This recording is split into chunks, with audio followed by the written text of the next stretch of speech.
Welcome back to FastCast, short-form weekly webcasts on FAST and SBIR related topics. This week, we will cover the basics of the STTR program. You can always visit ArrowheadCenter.nmsu.edu/nmfast for more information. On to the show. Dr. Paul Firth, what is the STTR program? The STTR program stands for Small Business Technology Transfer, and there's a lot of overlap between the SBIR and STTR programs. Like the SBIR, the STTR expands funding opportunities in the federal innovation research and development arena. The STTR program is a way to add on current innovation development efforts of public-private sector partnerships to include joint venture opportunities for small businesses and research institutions.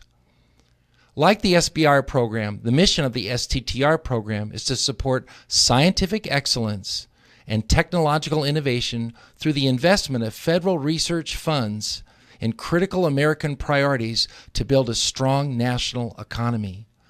The unique feature of the STTR program is the requirement for the small business to formally collaborate with a research institution in both Phase 1 and Phase 2. The STTR program's most important role is to bridge the gap between the performance of basic science and commercialization of those resulting innovations. The STTR program has three stated goals. The first is to stimulate technological innovation. The second, to foster technological transfer through cooperative R&D between small businesses and research institutions. And the third is to increase private sector commercializations of innovations derived from federal research and development. Essentially, this is a way for research institutions to actually move developed technologies to the marketplace. This is a three-phase program that mirrors the SBIR program. Phase 1 is when you're verifying your technology. You're doing a pre-prototype with perhaps some laboratory results. Phase 2 is building a working prototype with field testing and a focus on commercialization. Phase 3 is when you're actually entering into the marketplace. Who participates in the STTR program? Any agency that spends more than $1 billion annually in external research and development is required to reserve 0.45% of their budget towards the program. It includes 5 federal agencies right now, and it's less than the SBIR program because less departments have such a large budget for research and development.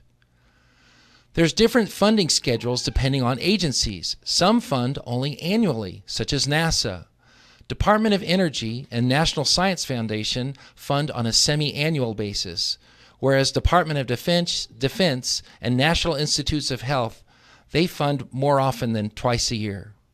All of them feature at least a 30-day window from solicitation until when the application is due.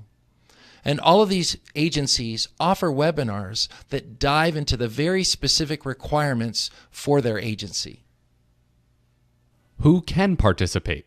Any business that meets the SBA definition or guidelines. It must be organized as for profit in the United States.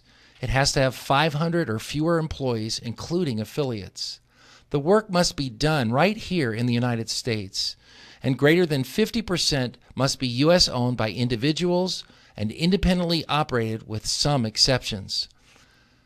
Some businesses can also be 50% owned or controlled by venture capitalists, hedge funds, or private equity firms, provided no one of them has more than 50% of ownership. But currently, only NIH and ARPA-E exercise that option. The small business must have a principal investigator that works at the business or the research institution for a minimum of 51% of the time. The exception is NSF, which requires the PI to be primarily employed by the small business.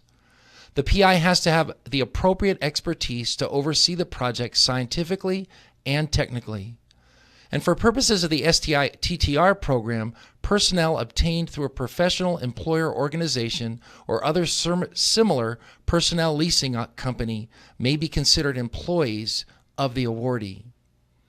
The business must be established and have certain registrations for most agencies, such as a DUNS number issued by Dun & Bradstreet that's free but takes up to 2 weeks. The System for Award Management, which is a government database, it's also free and can also take 2 weeks. And then there's the SBA Company Registry, accessed through SBIR.gov.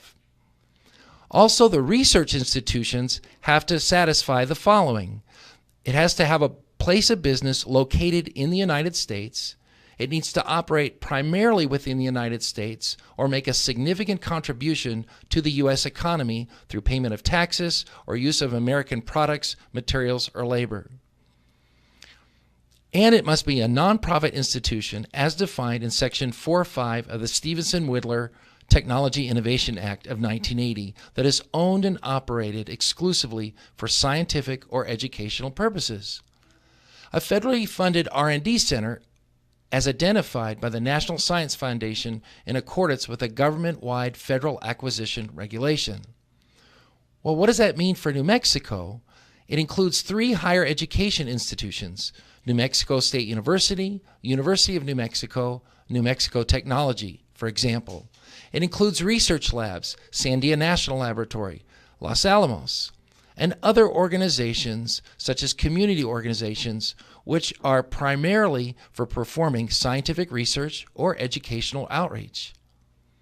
Now, the percentage of work performed by the small business and research institution can vary. Under the STTR program, a minimum of 40% of the work must be done by the small business.